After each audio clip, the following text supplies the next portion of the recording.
This is the live picture there. You're looking at that dark plume of smoke there, this cloud of smoke as fires leave a path of destruction all across Southern California. We're right now headed to the Eaton Fire, so once it gets there, we're going to finally get a first-hand look at the destruction from SkyCal down below, because as you know, over the last couple of days, due to those strong, heavy winds, not only have firefighters been hindered from sending up air support, but news choppers as well, like SkyCal, have been grounded due to the dangerous conditions. But you can just see just how incredible the smoke coverage is there. Yeah, we see that little peak of sunshine in there, but otherwise it looks like a dark sky. Mike Rogers, of course, on the breaking news desk, and you've been getting new information. Yeah, and you know, I wanted to point out where he's looking right now in SkyCal. For reference, SkyCal is almost over the Montrose area, so that's where he's looking at it from.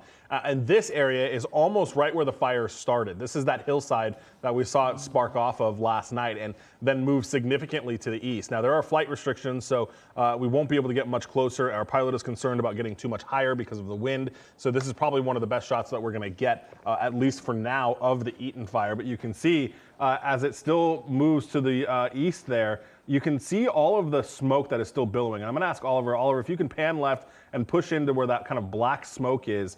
We know that black smoke generally indicates either some sort of structure or home that is on fire.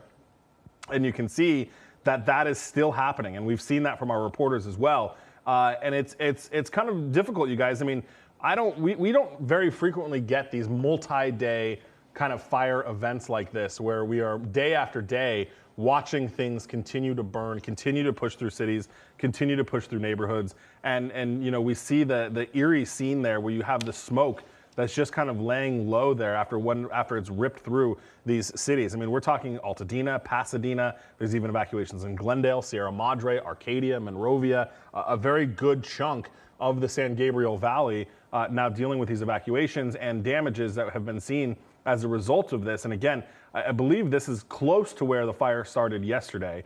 And again, all of the fires that we're talking about have not had any causes. I also want to reiterate to our viewers that the LA County Sheriff's Department confirming to me, that 5 people have died in the Eaton Fire. So right now they are not able to provide any kind of circumstances, any kind of information as to how that happened or what the ages of the people were, if it was medical emergency as a result, if it was fire related.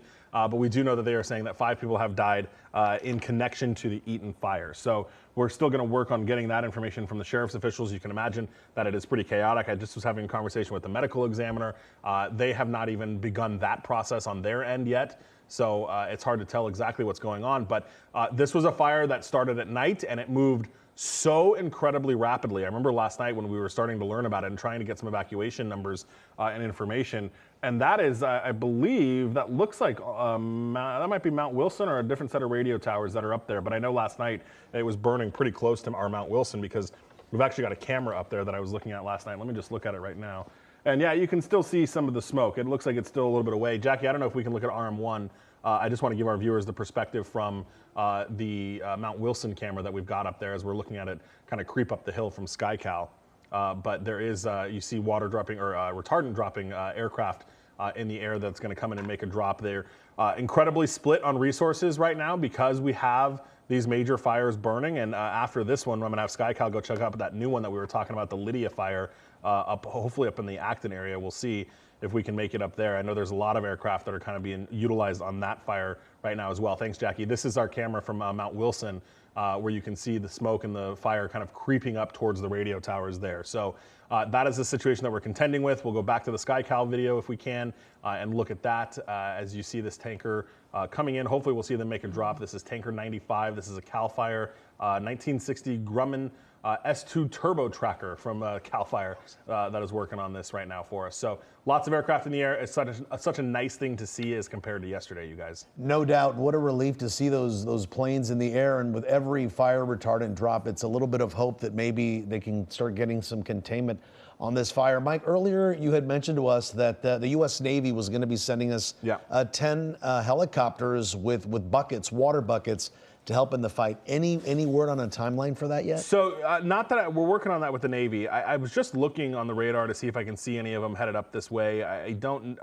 There's a ton of, obviously, as there always is in San Diego, a ton of aircraft activity down there, so I can't really delineate what might be coming here and what is, just doing normal duties. So we're going to work with the Navy to figure out the deployment of those and figure out when they're going to get here. But I can tell you, I mean, we've got Orange County Fire Authority had a helicopter up here yesterday. We've got Ventura County is fighting the fire on the Malibu side. We've got LA City Water dropping helicopters fighting it on the LA side. That's just the Palisades fire. And then we've got LA County using their helicopters on the Eaton Fire, fixed wing aircraft on the Eaton Fire. And then we've got some more Blackhawks. Actually, there it is. There's the retardant drop. Yeah. Oh my goodness. It's so nice to see, right? And so then nice. you've got more helicopters up at that other fire, sky cranes as well, which can hold a ton of water. So we've got a lot of air power here, which is really, really nice. Yeah, and earlier, I mean, of course, all the air support is helpful, but we do know that earlier during a news conference, we learned that the LAFD had requested 250 additional engines from neighboring states with 1,000 personnel all to come and help us. And certainly that help is needed. And that's probably still not enough, right? No. I mean, we need all the help we can get.